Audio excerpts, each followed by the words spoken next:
We're recording, and we are very, very lucky to have Shannon here. A bunch of us know her, and she rocks, as you will see now.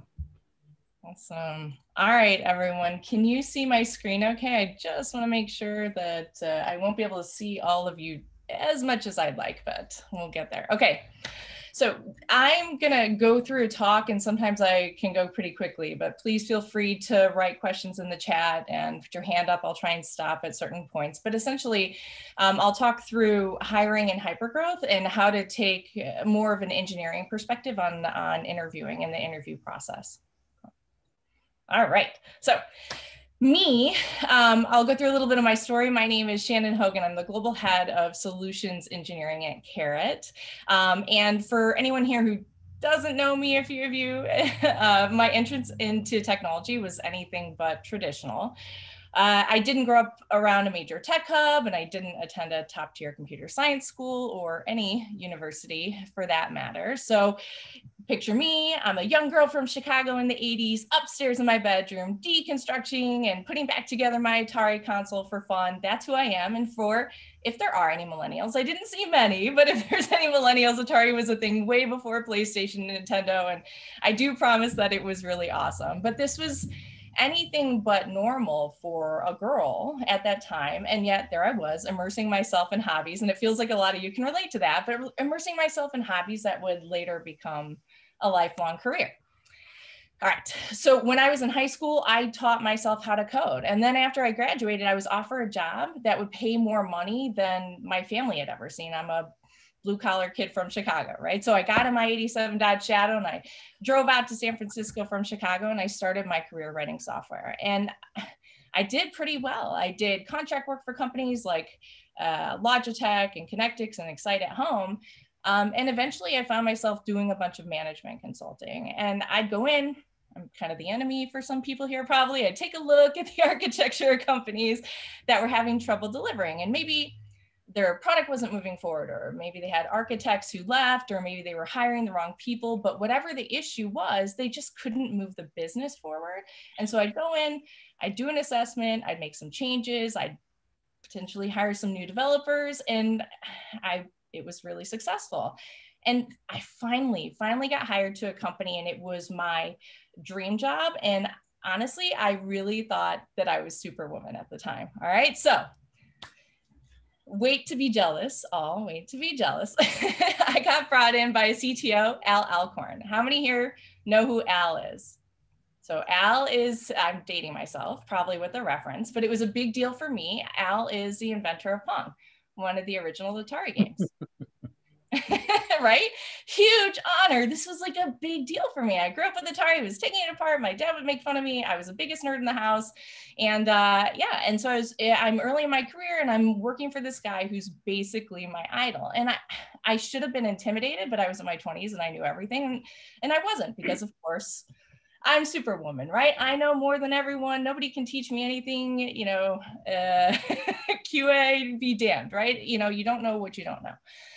So I dove right in, right? I brought in a new architect. I made a bunch of changes. And I mean, look, at the time, everything was written in Perl, and they were using the free version of MySQL.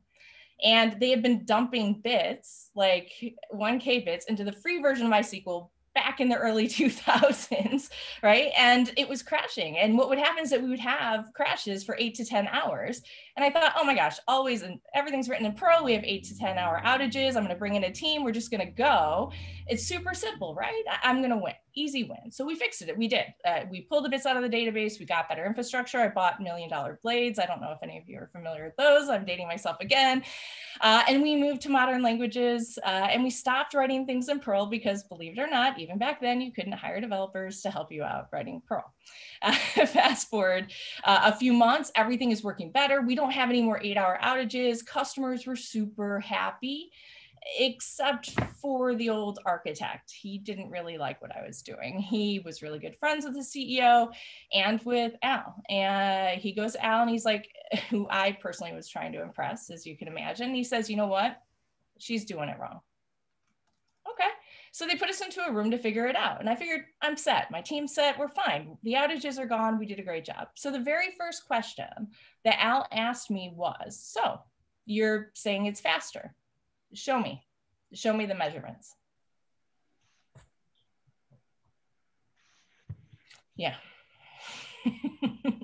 My heart, I don't know if anyone's been in that situation before, but my heart sank because I had nothing. I had no monitoring or measurement in place. I mean, we were just going and going and going and going and going and fixing the problem, thinking it's obvious, right?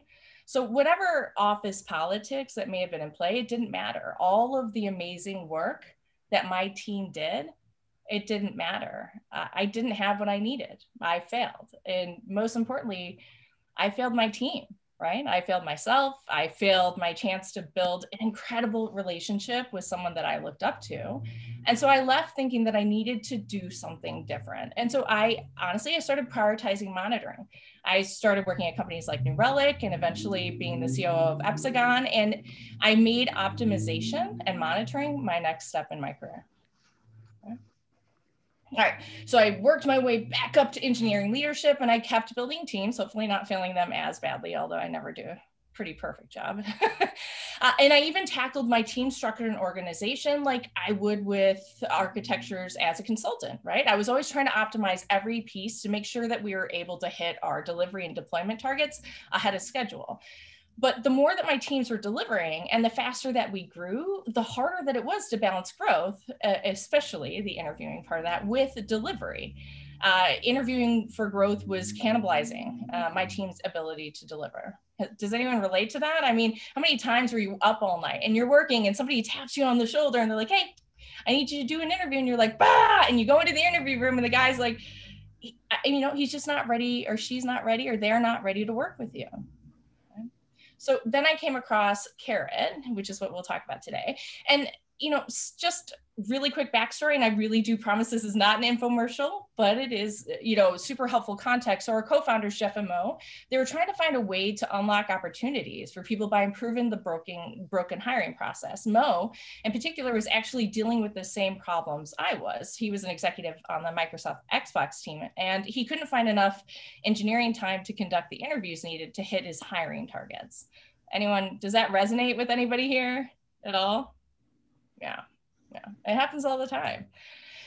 And it turns out that is actually a problem that many of you can probably relate to, especially if you're in a fast-growing company. It can be a full-time job just to keep up with all the interviews that your team requires. So I am sure all of these people, these wonderful people in this startup, in this virtual room, have seen examples of this firsthand, but making your team spend time interviewing as opposed to delivering, it's a huge drain, both from a financial and a morale standpoint. So I'm seeing a lot of heads bounce. So, okay, I think we're onto something. That's good. All right, so this is something we actually heard loudly from the majority of engineering leaders that we surveyed last year.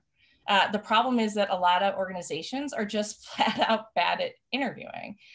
Without consistent and high quality interviews, it's actually impossible for leaders to identify sources of bias in their process. And that's more important than ever because businesses are continuing to make commitments around building more inclusive teams. I'm going to try and actually see a few of you. How many of you here have commitments to diversity at your companies? Yeah. And that's tough to do. It's tough to do, especially if you haven't been trained on how to do that. And that's something that we run into on a daily basis at Karat. All right, so that's what Karat helps solve. And that's why I joined the team as the head of solutions engineering. Or the fact that I had a chance to do right by another gaming console vet. And I kind of had to jump on it and show that I had learned something in the last few years of my life.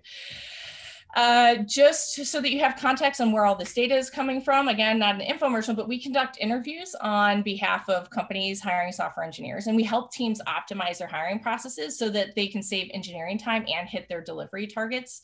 It's my job personally and my team's job to make sure that every technical interview that we conduct is aligned to the right job description and hiring bar, and to make sure those interviews are predictive, fair, and hopefully enjoyable. And we do that with some pretty heavy technology, which is pretty incredible. So this is a bit of a dream job for me, especially because as a woman from a non-traditional background in tech, I've had my share of interview horror stories. I can't say how many opportunities that I've missed because I don't have a top 10 computer science school on my resume, but I can tell you that I've experienced interviewers walk into the interview, look at my resume, look at me, look at my resume again, look around, look at me, and be like, oh, I'm sorry, I must be in the wrong room. And at some point, I've even had a candidate ask me out mid-interview.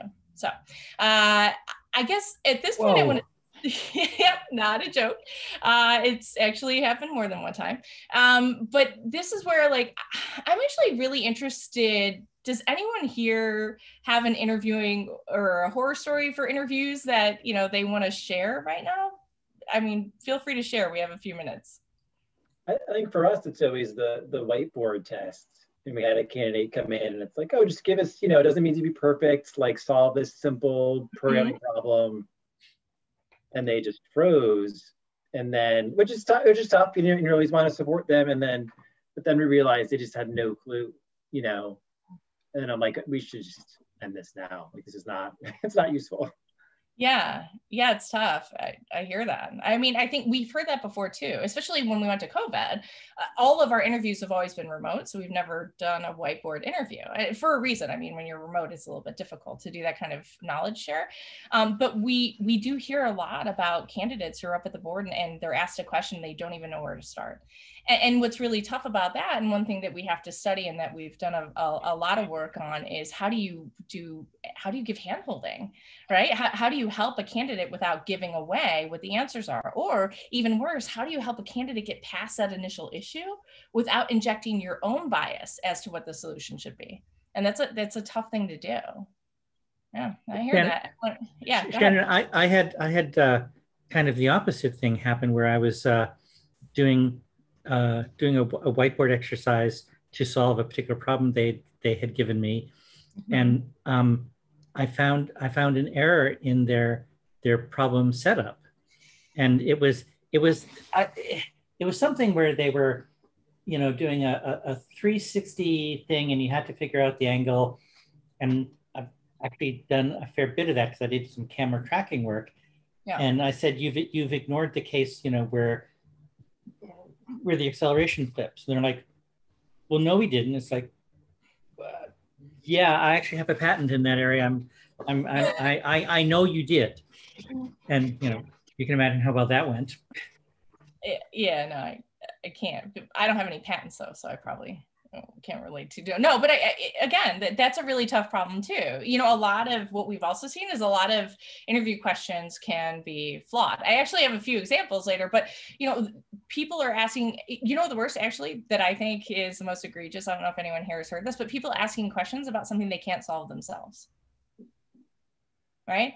And so they go in and they ask a question and they don't know if it's the right answer. I mean, what's even rubric for that? How do you know if it's right? Do you go, okay, wait, hold on. And you're like, Eureka, I solved it, boss. And you go back in and right, no, I don't need you anymore.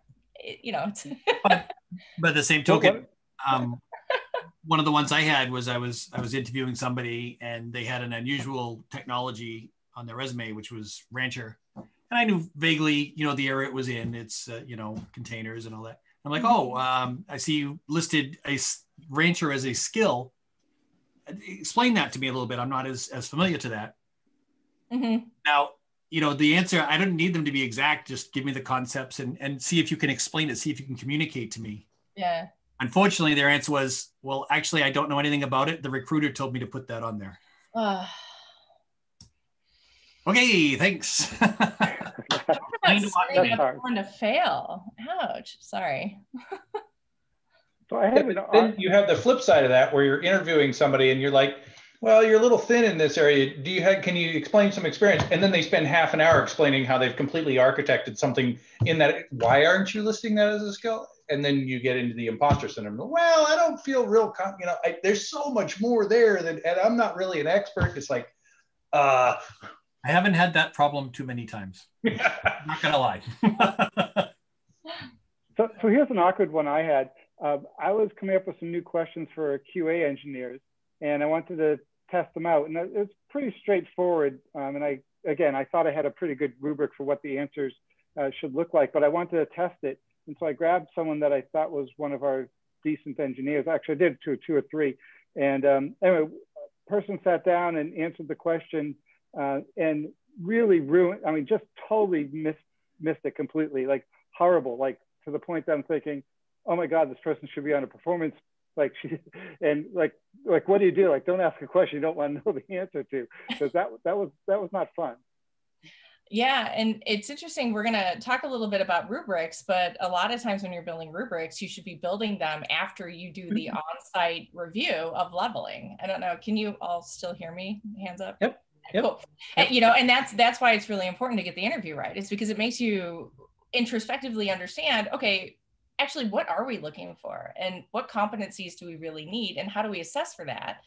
And if that's the case, how are we leveling people on those competencies that we value so much?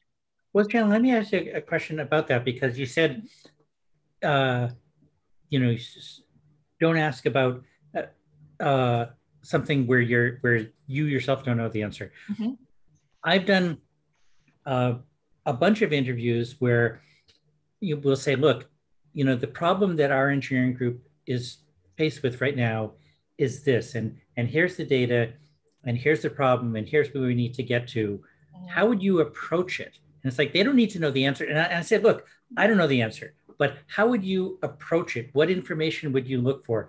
What experiments would you run? How? And I think that's fair, but because I want to see how they think, but I also don't know how scoring that is very hard. So imagine how hard it is to answer.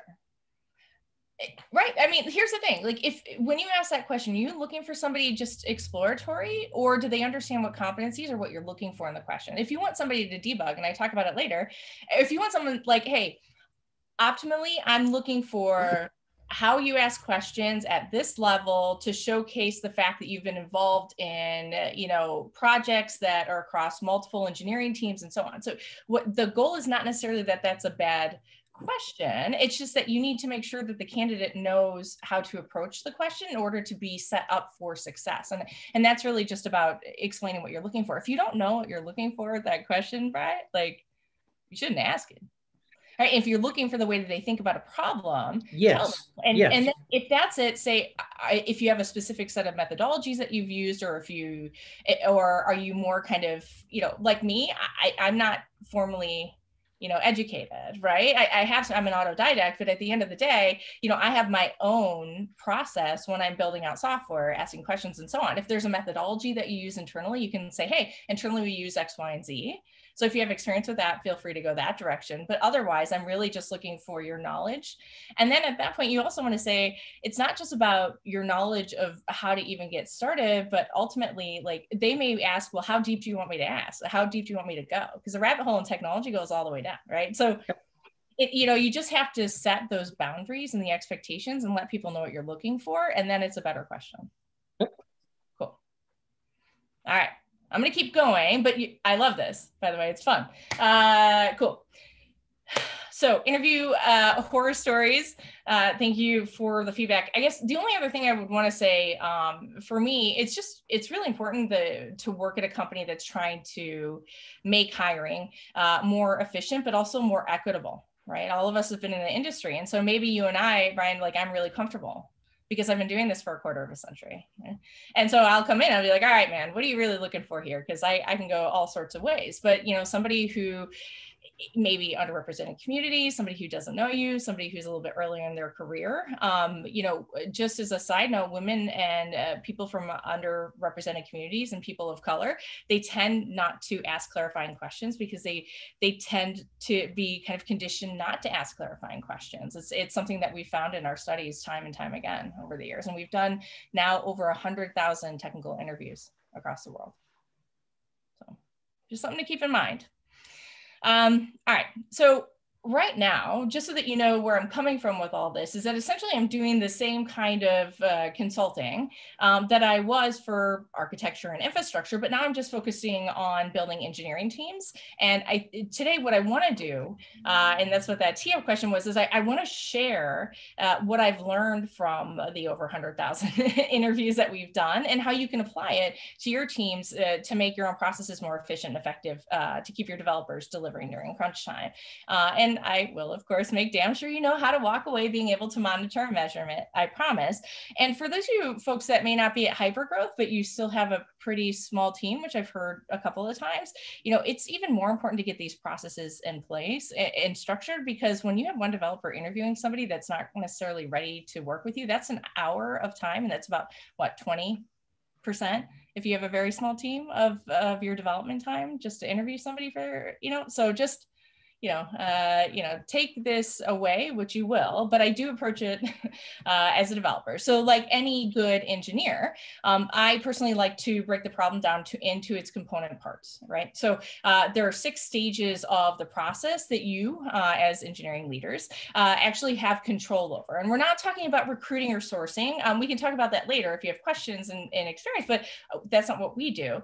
We're not even talking about final offer packages. We don't do that as well. This is really about where your team is spending their time instead of delivering and how they can get more efficient. Sound good? Cool. All right. So the 6 steps that I want to share today are defining hiring competencies that set your job descriptions up for success by clearly communicating what's expected of clients, Brian, developing interview questions that reduce bias and noise while you're giving you the best hiring signal, training your interviewers to conduct the interviews professionally and put candidates at ease, measuring candidate performance consistently using structured rubrics, which I mentioned a little bit, establishing a clear hiring bar, and analyzing the hiring data to optimize your approach. All right. Okay. So like I said, the first step in the job is the job analysis. And we actually have a job analysis phase internally that we use in the solutions team, and creating a list of relevant competencies. This means that for each job, someone needs to review the job description, the responsibilities, any existing assessments for the role to determine those competencies. And for a typical engineering role, this could include anything from basic coding or algorithms, or even talking through a code review. So having formal competency framework lets you evaluate each competency intentionally. Don't try to measure multiple competencies at once, and test your questions to make sure you're actually measuring what you think you are. Does your candidate need to be able to speed read? And I kind of alluded to this, not kidding. Does your candidate need to be able to speed read 4 pages of English text to be successful on the job? I'm being serious. An old colleague of mine, actually, the VP of engineering at Karat, had an interview where he was handed a 4-page packet and expected to read it, produce a spec, and fully working code at the end of the meeting. And I mean, personally, I'm not sure if that's how their team actually works. He couldn't tell me because he didn't get the job. He went to Google, but it definitely didn't produce any reasonable hiring signal about his development abilities. Right? Another consideration is, does every candidate know the rules to the same board games as you? Right? If not, does your question put somebody at a disadvantage if you're asking them to recreate a game?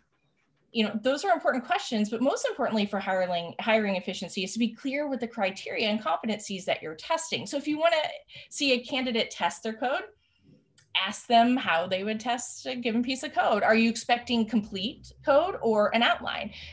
Do you want a brute force solution, or should the candidate start optimizing? I mean, really just make sure that you're asking yourself those questions and being clear with your candidates, and that will ensure that your interviews are more predictive and fair, and that you're not wasting time with candidates who are doing their best to demonstrate skills that you don't actually need.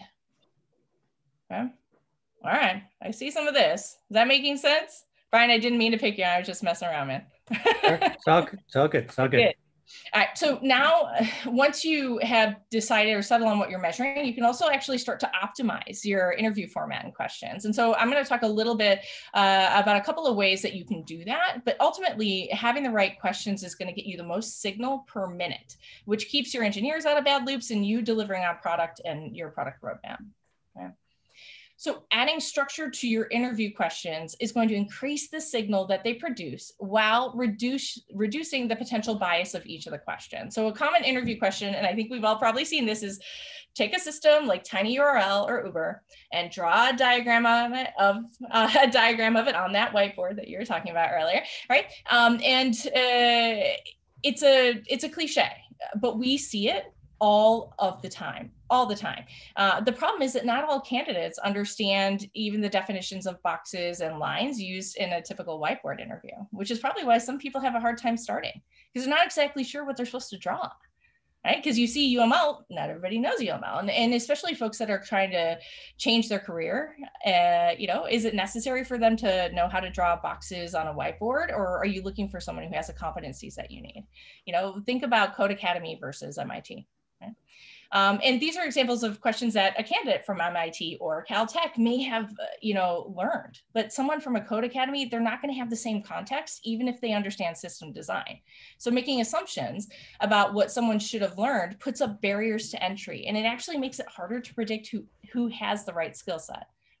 And so our format at Karat for system design is to propose a simple, concrete system and ask the candidate to criticize aspects of its behavior.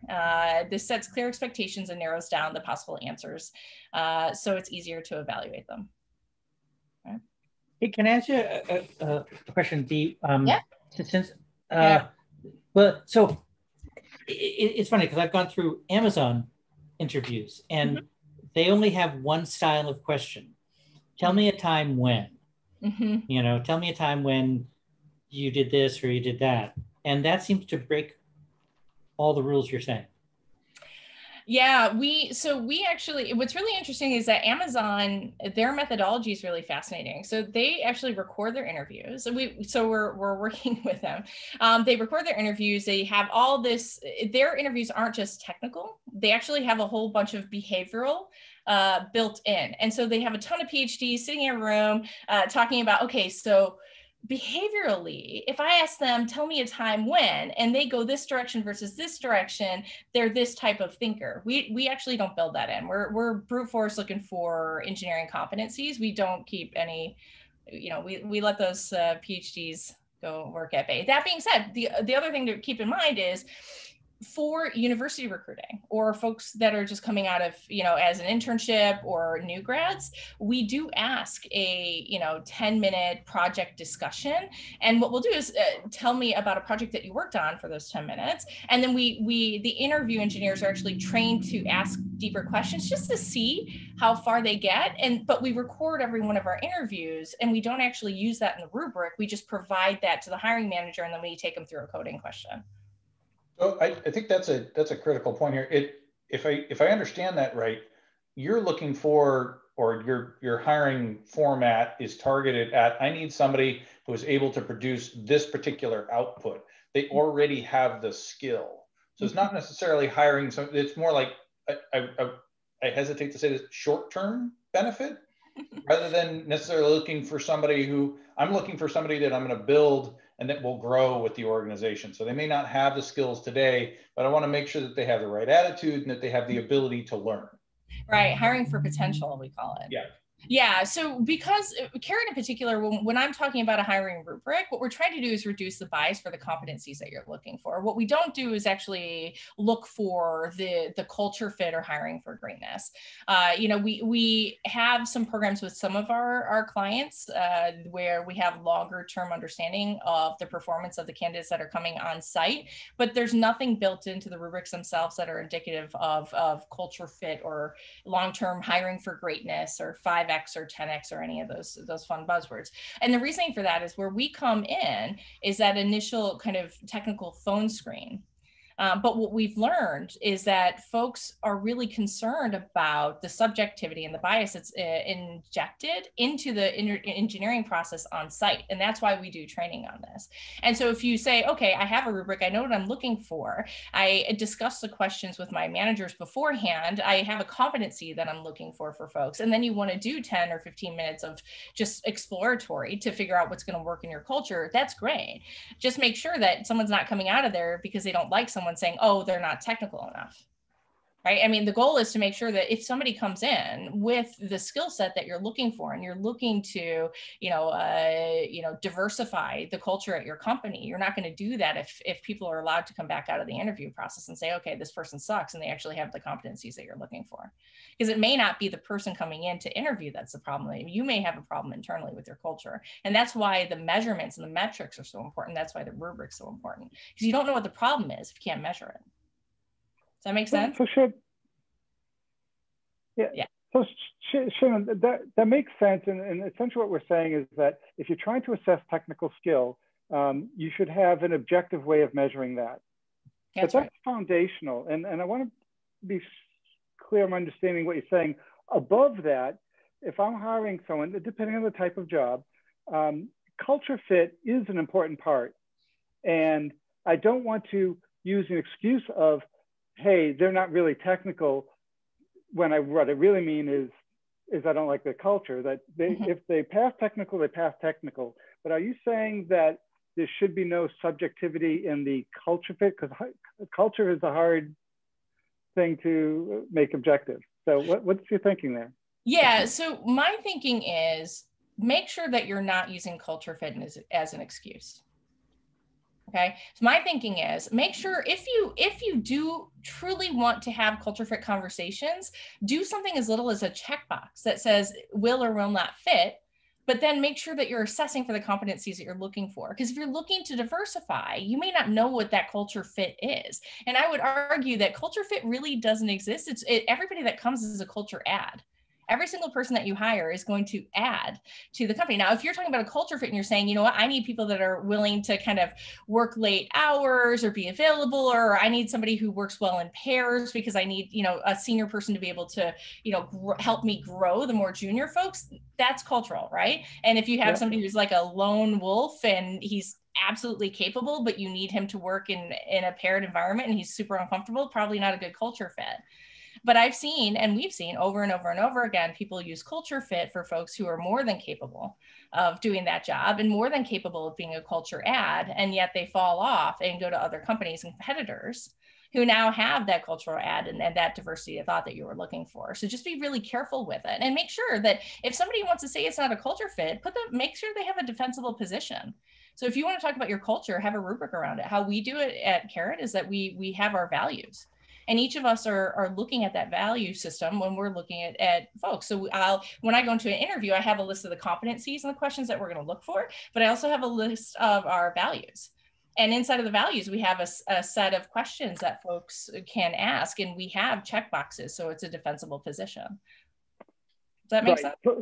Yeah, that makes sense. And that's what I've gone to, and that's what I was wondering what you were going to say, that totally. We have the set of values that are important to us or important to a role, because sometimes, like you said, there are roles that they're in a team that's got to collaborate across geographies or something like that.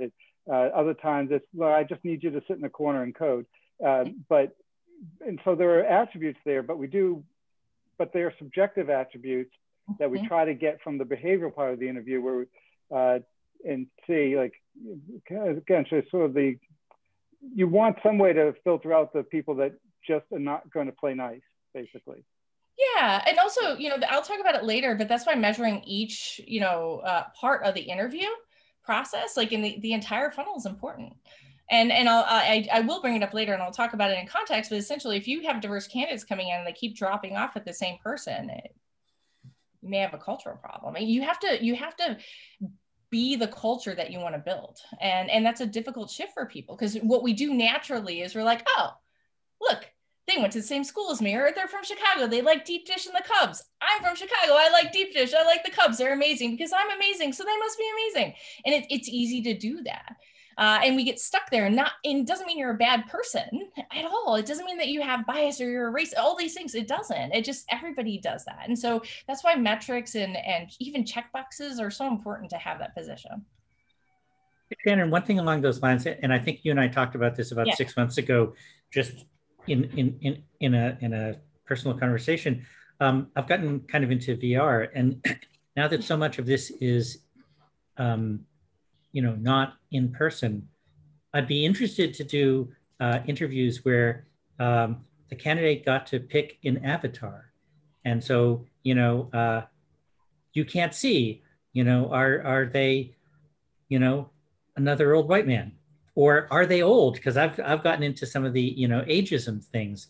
And I think it would be, you know, really interesting. I mean, I've explicitly gone out and taken, you know, bias discovery training. And I will say FMI gives us bias discovery training, but we have technology that can make it, you know, you don't look like how you look, and even the voices can change. So you don't get, you know, all those unconscious clues.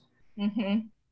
Yeah, and I loved that idea, Brian. I do. And we do have some clients, I think for diversity numbers, in that interest and in my interest, which is, you know, I'm deeply, as you can probably tell, dedicated to bringing people from underrepresented communities and non-traditional backgrounds, a little bit like myself, the non-traditional background part, into technology and change the face a little bit and give people the opportunity to change their lives and their families' lives. And I love that. But, you know, in that interest, we do need to get that data. So probably on the talent acquisition side, they need to, you know, keep track of who's coming in, but certainly in the interview process, not knowing, you know, if this is a, you know, a experienced white gentleman or female, you know, is probably helpful. We actually do have some of our clients that ask us to turn off video.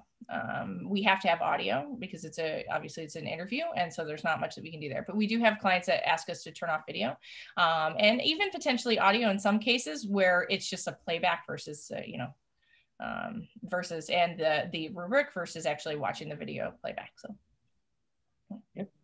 yeah, thank you. Cool. All right, is this interesting for you all? Is it good? Yeah. All right. Yeah. Thought provoking.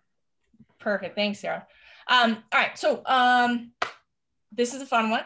It is also important to understand how your question progressions can skew results. And Brian, I think this is where I want to start to get into a conversation. It's not necessarily what you're asking about, but it's important. So this is an example of a seemingly ordinary multi-part interview question. As an introductory question, you ask the candidate to find the most common letter in a sentence.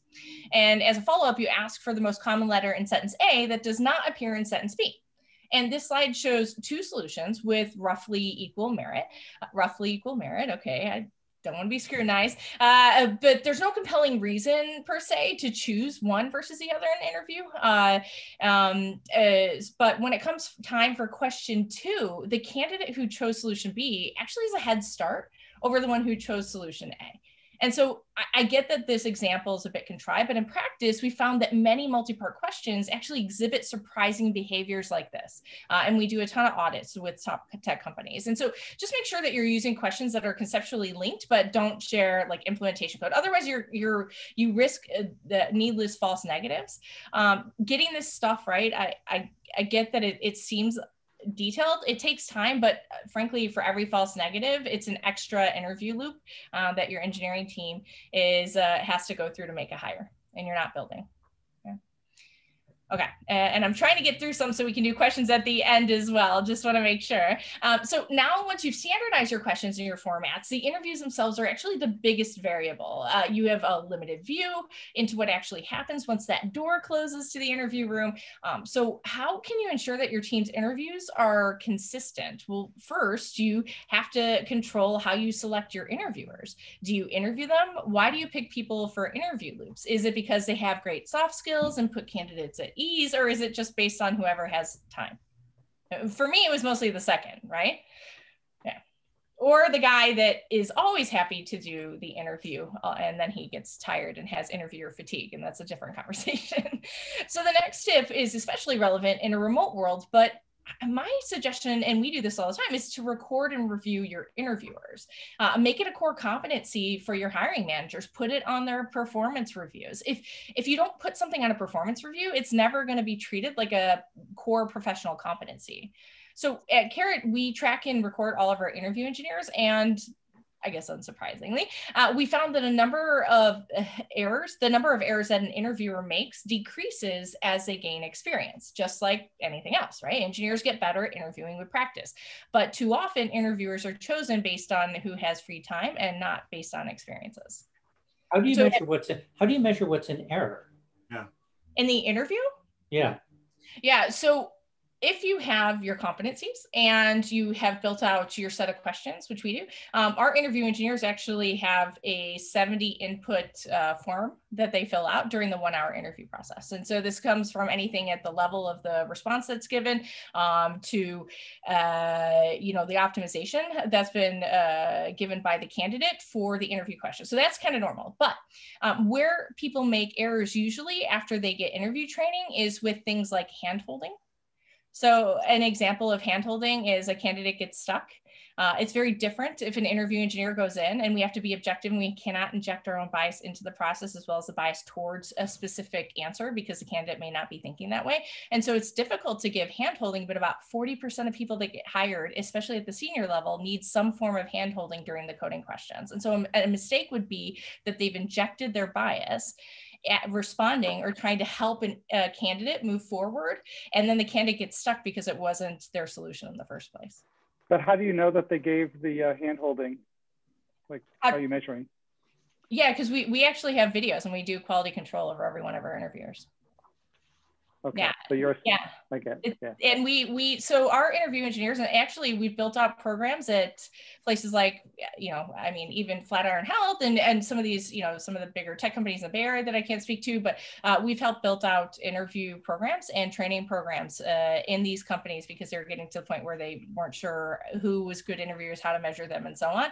And as they started to record and train, they noticed that folks were actually starting to learn how to give hand-holding and tips without actually injecting bias, and the candidates were feeling more comfortable. Another mistake that's often made is that they don't put the candidate at ease.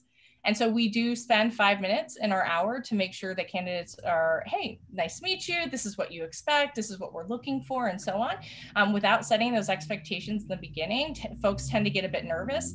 And at Karat, we offer a redo for candidates, for all candidates that go through that feel they didn't perform. And we saw that once we ensured that the candidate was comfortable, the redo rate went down quite a bit.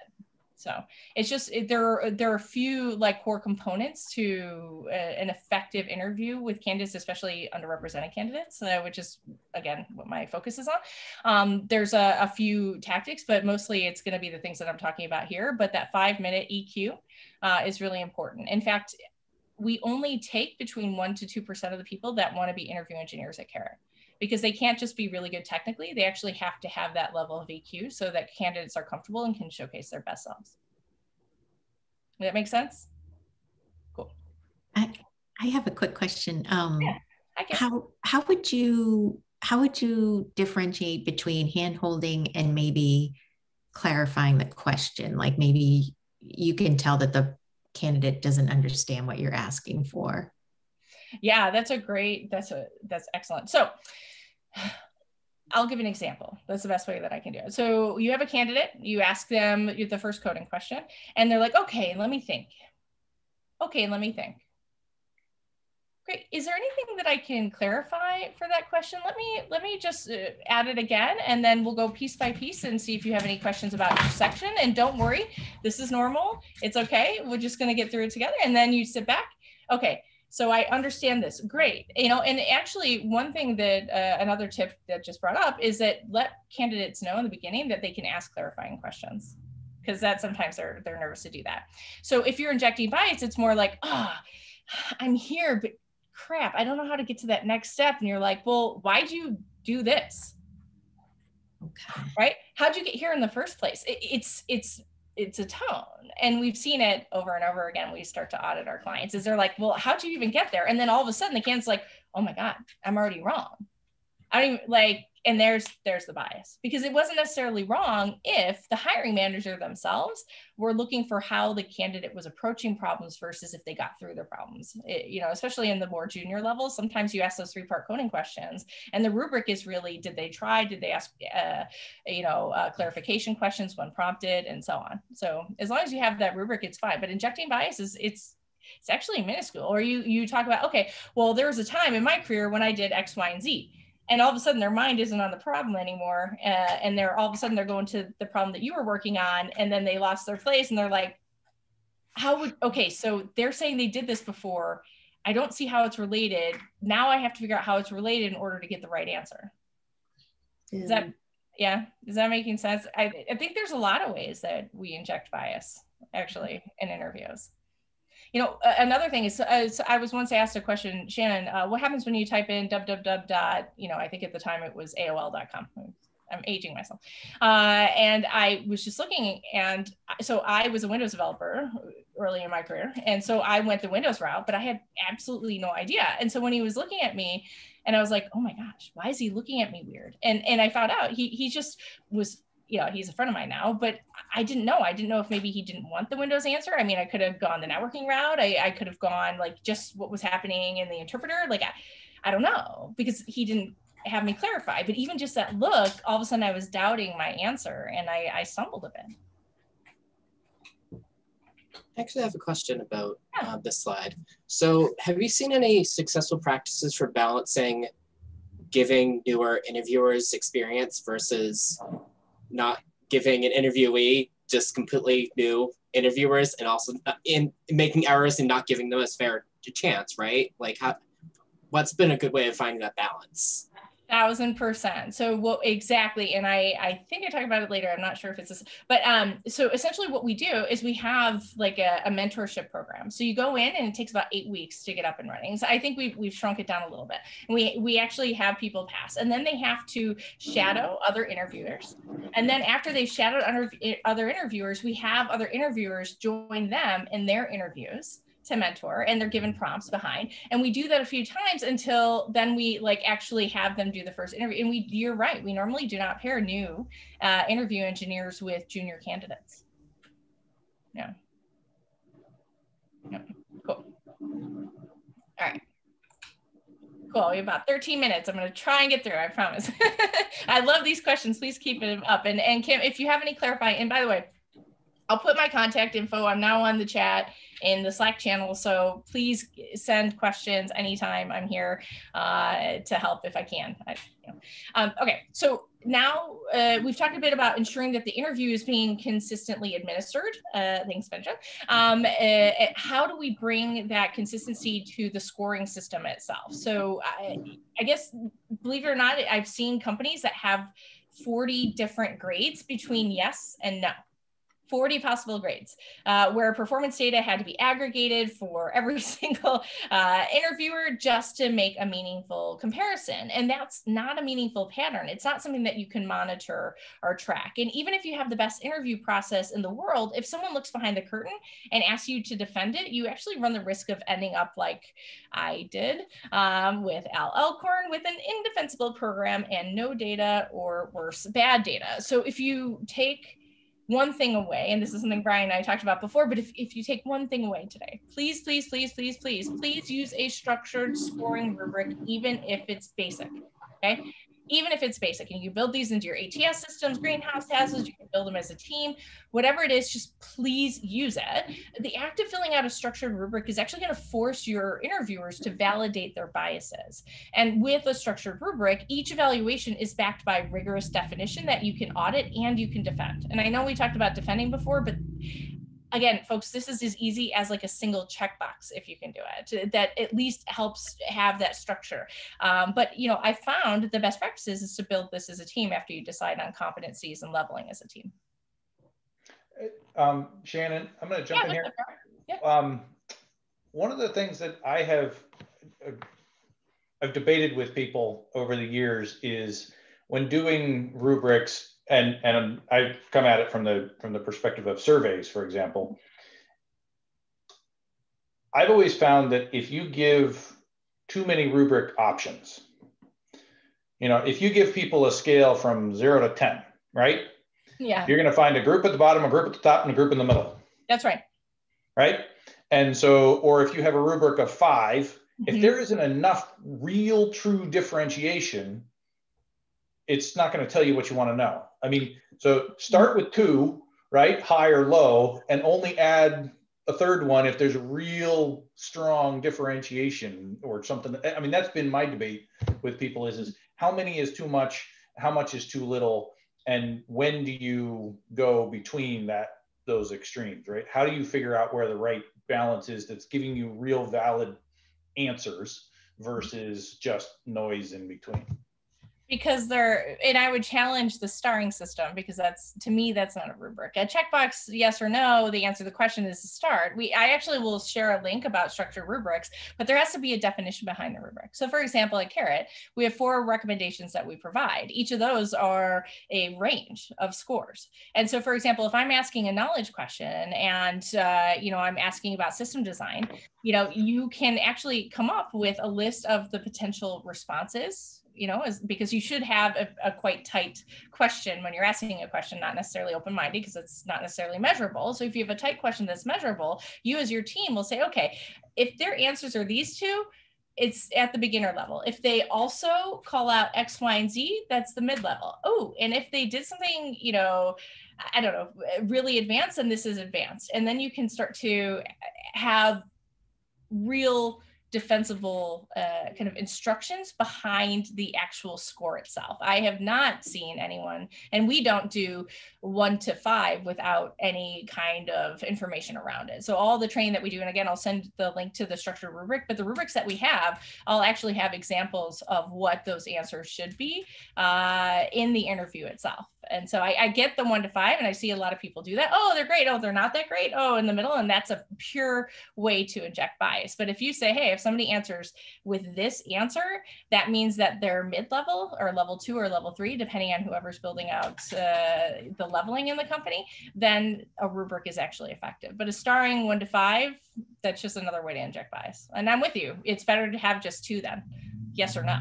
Did they answer it correctly? Did it work or did it not work? Right. Did I ask the question and it worked or it didn't? It's better to have that than to put 1 to 5 and then it's correct. Yeah. Or the second mistake that they make is they make a fabulous rubric with good definition behind it, and then they put a number next to it and they average it. That's right. Exactly. To me, bad data is inactionable data. Right. I mean, especially, when it comes to interviewing, but if you're not presenting actionable data, then why do you have it in the first place? I mean, if you're just exploring, I don't want to get into an argument with people that are like, no, we need all the data and we have all these models and apply. We don't know what we're looking for. But if you're in an interview and you don't know what you're looking for, stop interviewing. Just stop. Full stop. Go back, figure it out, and then come back.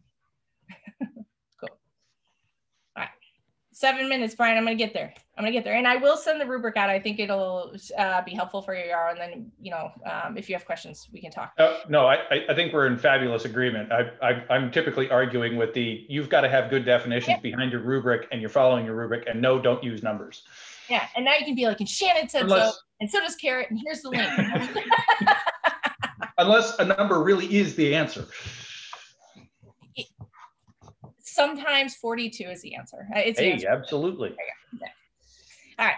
So now once you define the scoring standards and you're collecting structured interview data, you can take a step back and ask yourself 2 questions. Okay. How does each interview perform in terms of producing a reliable hiring signal? Right. That's what you were talking about, Arlo. Like, how does your interview perform in terms of producing a reliable hiring signal?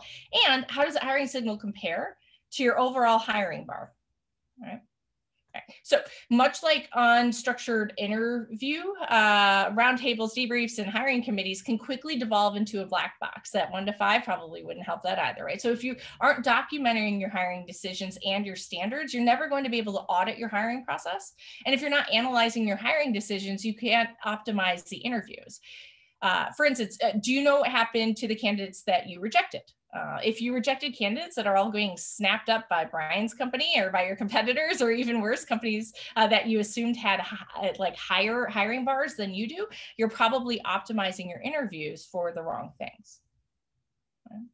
So there are very few areas of your business, and I'm going quickly, but I'm happy to try and send this out after, Brian, if you want me to. But there's very few areas of your business where you would ignore the value of structured data, but a scary number of companies that I talk to every day, they can't answer basic questions about their hiring funnel. And that makes it impossible to evolve any approch. Right. So, and Shannon, I'm just going to say, we don't drop dead at 7. Okay, so cool. you can, so we can. Make sure. Yeah, we can chill. And I did want to say, I mean, all of this reminds me of Google is the company that introduced this whole, the strict, implement a bubble sort for me, even though you're never going to do a bubble sort, and all their horrible interview styles, I thought. And then they made the whole field go that way. And then they finally went back and did a study and showed that their interview scores were absolutely uncorrelated with eventual success. That's right. That's exactly right. That's why the whole funnel is important. Absolutely. Right. Absolutely. And in fact, you know, alignment is part of what we do. And that's why I talk about like monitor and measure, and make sure that you have some sort of metric and just iterate. It doesn't have to be perfect, progress over perfection, but have something that you can monitor and measure every part of the funnel and then measure afterwards. So for example, if you think you know what your hiring bar is, right? And then you get somebody in and they met that hiring bar that you thought that you were measuring for, and then they get in and they don't necessarily meet your expectations. Was it because of the competencies that you were looking for and they didn't meet, or was it the leveling that you were doing?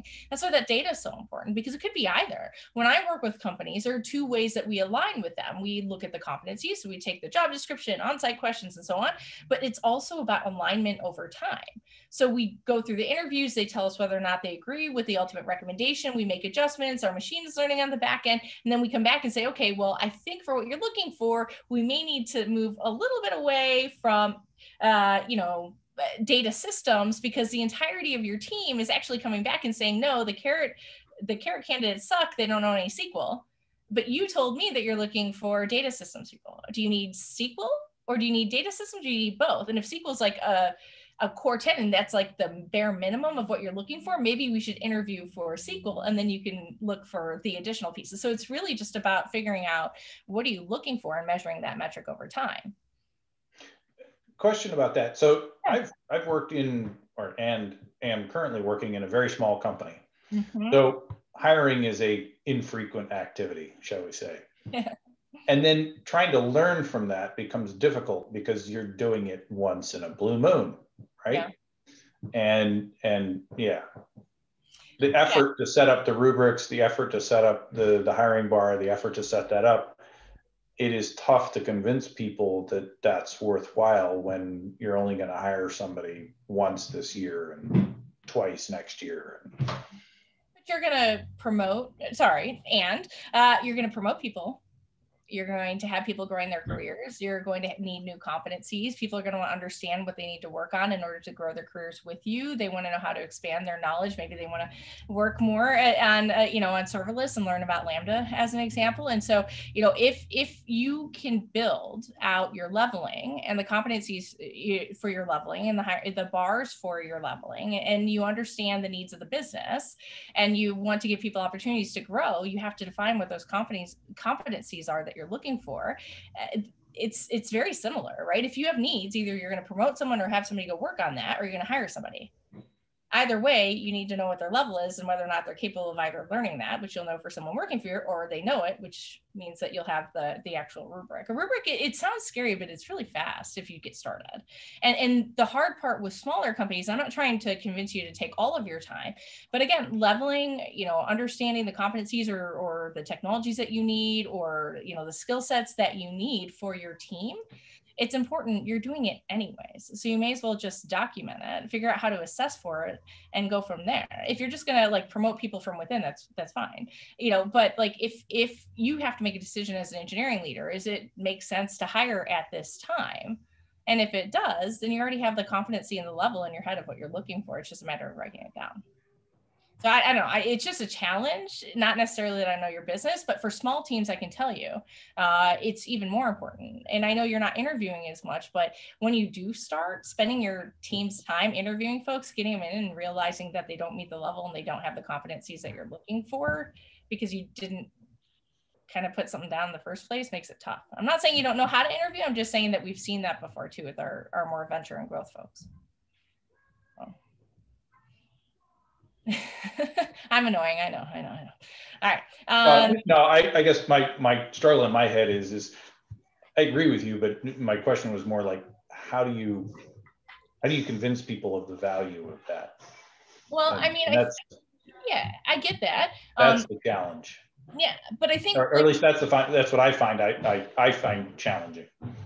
Yeah, and I think for me, what was really challenging is when we were hiring, we didn't have a whole lot of time because we were trying to get product out the door and didn't have any engineers. What was really challenging is when we hired the wrong person, and then all of a sudden, and so I think like how do you convince them? You don't talk about hiring per se. You just say, hey guys, what do we need? Where are we going? What technologies do we need today? That's a fun, how do we level, right? But those things are just basics. If you don't like, if you're in a startup like small enough where people don't care about their careers, and by the way, in startups they usually care more, and they're trying to get a jump, but like if that's okay, but you still have to go through like, hey, as a team, let's talk about what technologies we need, what competencies we need to be successful in order to build the product that the business is asking for, and let's document those. That is the beginning of your competencies. Yeah, so I might want to add, so yeah, this is like one of those situations where everyone wants something for nothing. Like someone says, oh, go hire a team, or hire 1 or 2 because we need an architect or something. And it's just like, by the way, don't put bugs in the product and make sure it's tested, but don't budget any time for it, right? And you have to sort of fight to say, I think it's important for as high up in leadership as possible to say, look, these are activities that actually take real time. Just like anything else, like we need a budget of time to fix defects after we release something after every release. And we just can't assume that we'll just kind of, those just happen miraculously.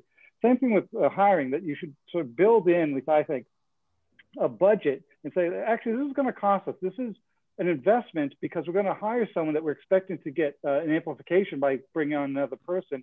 It's really expensive to hire. It's really expensive to hire wrong.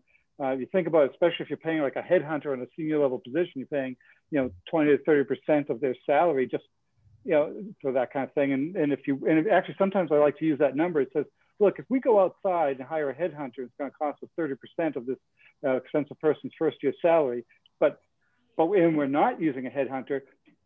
So that's putting some value in our internal time.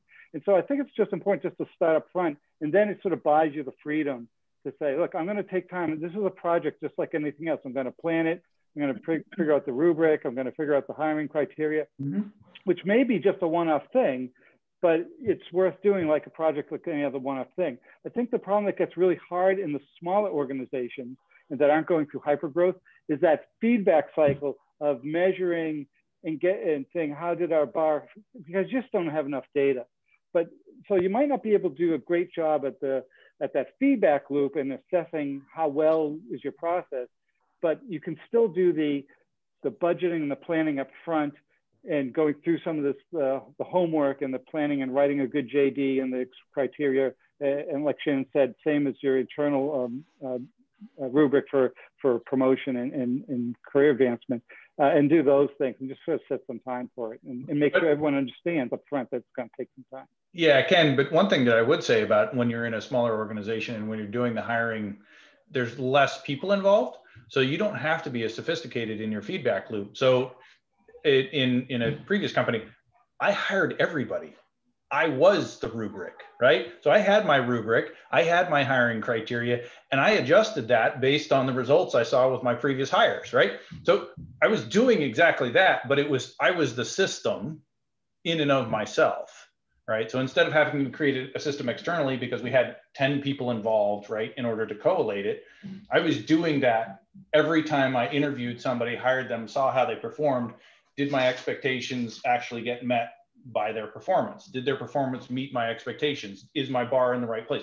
I mean, I was using different words and I was using different, but that's essentially what I was doing. So I think it still can be done, and you can do it kind of, I mean, you can do it pen and paper, basically. Yeah. It's just a little bit but Yarrow, yeah. You're very diligent. Most people wouldn't do that. You're looking to get data. I was at a place where they were where they were complaining about all of the bad Glassdoor reviews, and these were people who were actually doing interviews. They said we get dinged for being a bro culture. I'm a bro. I think this is awesome, and it's like, so, and I looked at the person and I said, that is wrong on so many levels that I don't even know where to start. So you have to understand that you're doing way better, even just on your own. But you also don't scale, right? I mean, no, I don't. Exactly, that doesn't scale. So if you want to make it bigger, then you have to start. But that actually takes just as much discipline, because you have to. And I use the term discipline with folks when they do this, because you do it in a lot of different places, not just hiring, right? When you apply that, you have to be disciplined in your approach, because if you're not, that's anarchy.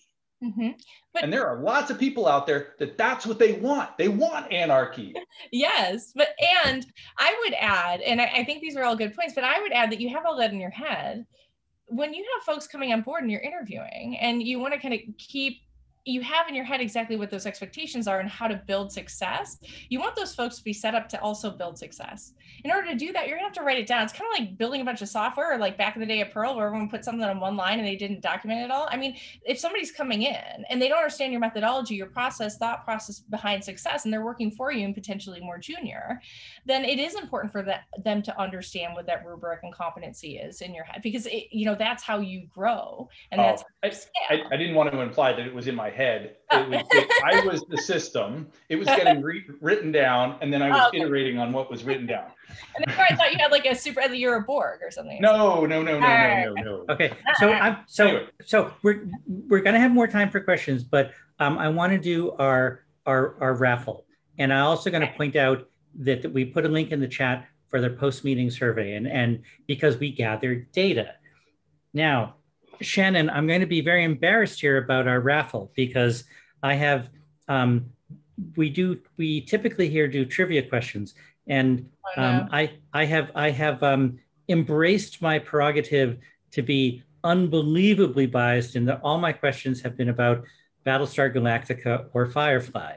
Oh no. So Shannon, I'm going to ask you to do a trivia question. I should have told you this ahead of time, but a trivia question that might be, non-biased, but the thing is, I really do want to work with sci-fi folks. So, so there you go. And so the way we do it is the person asks a trivia question, and then whoever answers it first in the chat gets the thing. We actually have 3 Audible credits to give away. I have no idea. So tell you, what kind of question? Because I'm just a sci-fi nerd, so, no, I would ask. I'm a Trekkie, but I just don't know.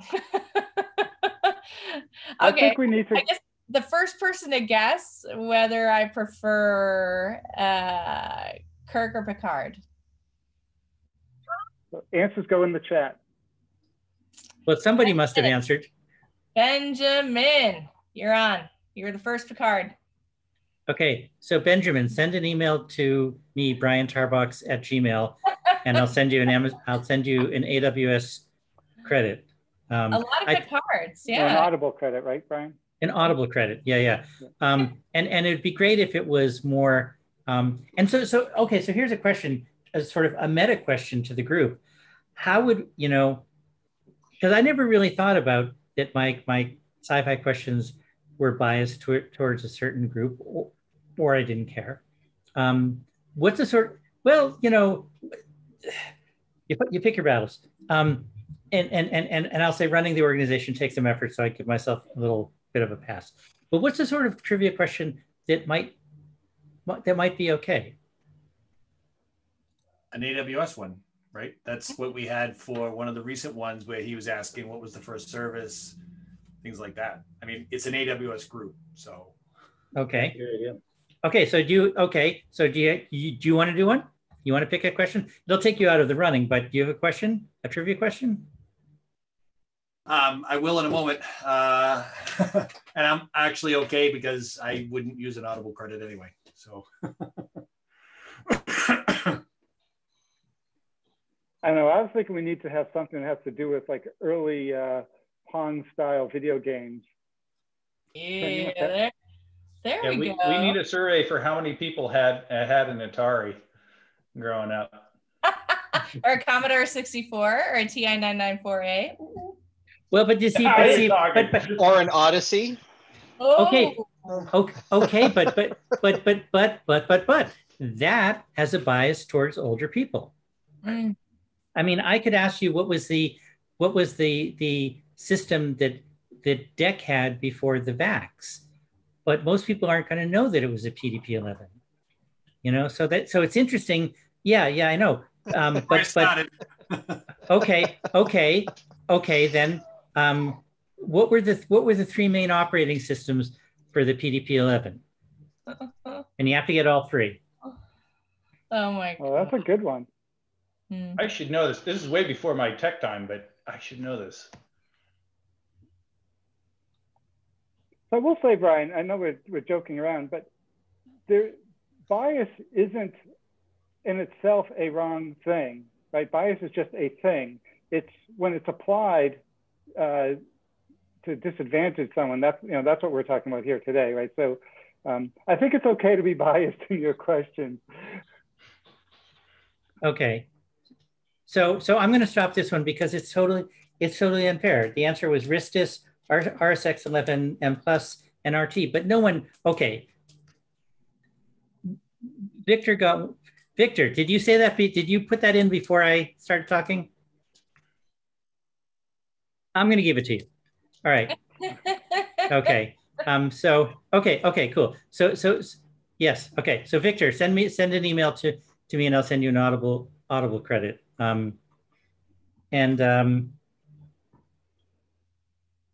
Okay. Culture.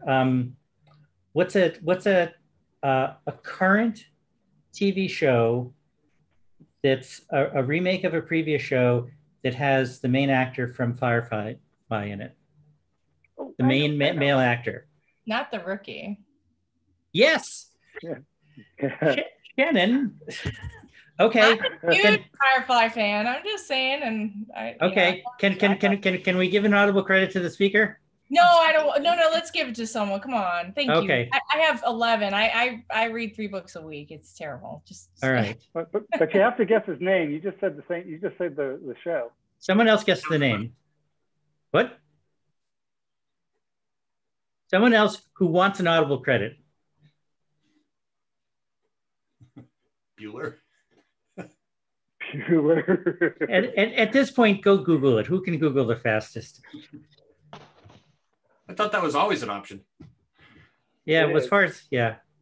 People do it in the interviews for Karat. We catch them though, so. That's one of the reasons why. Yes. David, you got it. David, send me a note and I'll send you an audible credit. Yeah, but if I was interviewing somebody for IT and they said, oh, I don't remember the syntax for that, let me Google it real quick. That'd be a right answer because everybody does that. Yeah. I mean, isn't it like, when there's an error, it's like, yeah, return stack overflow, blah, blah, blah. No, one of the things that we do let people quickly look for syntax. It's not a problem. It's just for the people, we have moss detection, all sorts of, cheating detection, but, sometimes you can tell when someone's looking for an answer versus just looking for quickly, like, a method or something. Right. So those are 3 trivia questions. I will mention, and we can stick around as long as Shannon or people want to, but I'm going to say our next meetup, I'm very, very excited about, and I'm not sure I'm saying her name right, but Beliswa Boya, who was an AWS hero, first female AWS hero from Africa, now working for AWS, is going to be giving us an incredible talk on using a whole fleet of Amazon services and drones to survey fields and increase crop yields. I've heard the short version of the talk. It's amazing. That's awesome. And it also goes to the question of how do you increase your pool. And I will say, whenever there are new people added to the AWS Heroes program or Community Builders program, I go out and look for people who don't look like me, and I say, please give talks. Now, and I used to do interviewing at the university level, and what we said there was, we can give extra reach out to bring people to the table, but then everybody gets the same evaluation once they've been at the table, but we can reach out to help people get at least a chance at the table. So that's what we've been trying to do, or I've been trying to do, to get us diverse speakers. Love it. The thing we're struggling with is getting diverse candidates to the table. It takes a while to build the funnel. It does. You need to build relationships in the community, HBCUs. I mean, we actually took part of our initial funding and did what we call Brilliant Black Minds to partner with HBCUs and do interview practice programs for students from those historically Black colleges to give them the opportunity to practice interviews before going out into the field. So if you have any kind of partnership or requests on something like that, feel free to reach out to me. I'm just Shannon, SHANNON @Karat.com, and we can help. We have a lot of resources to help. Can I throw out a question? Just your slide you have up right now about measuring. I have never used a rubric before, and you had said, you weren't putting numbers on those. I think your rubric was those blocks you had up. Yeah, actually, I just put this in the chat, is kind of like a first round of rubrics, but this has some high level, like how to create one. And so like just different approaches, examples that we use in training. Please feel free to reuse or reach out. I'm always happy to help. This is why I'm here, is to help the community. So yeah. And how do you measure the results of that, I guess? Yeah, so essentially, think of it as applying weights to the particular competencies, and you'll know that over time. So for example, if you come to me and you say you have a more senior candidate, it's less that they're going to be coding sometimes, but it's really important for them mostly to be architecting, then I would say the weight would go on more the knowledge question side versus the coding question side. So essentially for each of the questions, just you apply weights, and then for that, you make a decision about their seniority, about whether or not they actually have the skill set that you're looking for. Gotcha. Yeah. So, I mean, there are tools that help with this, but oftentimes just useful just to put together a spreadsheet and just you put down the questions, the scores, the weight, and just you can then just have a little bit of a dashboard just to keep track of, because especially when you're hiring a bunch of people, you lose track really fast. So whether you use some sort of SaaS service or just a spreadsheet is kind of a good way to start. Okay, well, we've gone into our gray zone of extra time. So I want to say, Shannon, we could keep going. This is, as always, it's great to see you. And thanks everyone for coming. And come back, in 2 weeks and reach out to us, reach out to Shannon. And go ahead, Shannon. Yeah, I'm here. So I just want to say thank you all so much for your time and your patience with me and letting me challenge a little bit. I know that I can kind of get on a kick, so I really do appreciate you listening, and hopefully it was helpful. I'm Shannon at Karat.com. I put it there. I also added myself, of course, to your Slack channel. Now you're all stuck with me. But if you have questions, please feel free to reach out anytime. I'm more than happy to help. Obviously, Karat is here if you want to actually get some help on the interviewing side. I'm not going to, again, it's not an infomercial, but we do have a lot of blog post programs and stuff to just get people started that are open and free. And again, the community building to me is most important outside of trying to operate a startup going into hypergrowth, but that's a different story. So please reach out. Thank you so much for your time. Please feel free also to send me feedback if there was something you would have liked to see. I know you didn't get through everything, but I again, thank you. Honestly, right. This was so much fun. And Shannon, we'll give you the survey feedback. So everyone, please do the survey. And I'll say, as we continue to say, doing the meetup every other Thursday, we are always looking for people to give talks. And it can be at all kinds of different levels. It can be a lightning talk. It can be a short talk. One of the services that I would like the meetup to do, to provide, is to help people go along. So if you've never given a talk, reach out. We will help you do a talk. We will handhold you as much as you like to give a 5-minute lightning talk, a 10-minute lightning talk. There are new services that I want. Amazon has announced Access Analyzer. I want to do the oh my God, how do I do that? I don't have time. Someone put in a little bit of time, do a 5-minute lightning talk, which we'll help you with, and then you can say you did a presentation on your resume. Yeah. So major online meetup. And there's nothing like a commitment to drive you to get it done. Yep. Okay. All right. See you all. Thank you, Shannon. This was great. Thank you, team. Take care. I appreciate it. Everyone. Bye, all. Bye. Where's my end?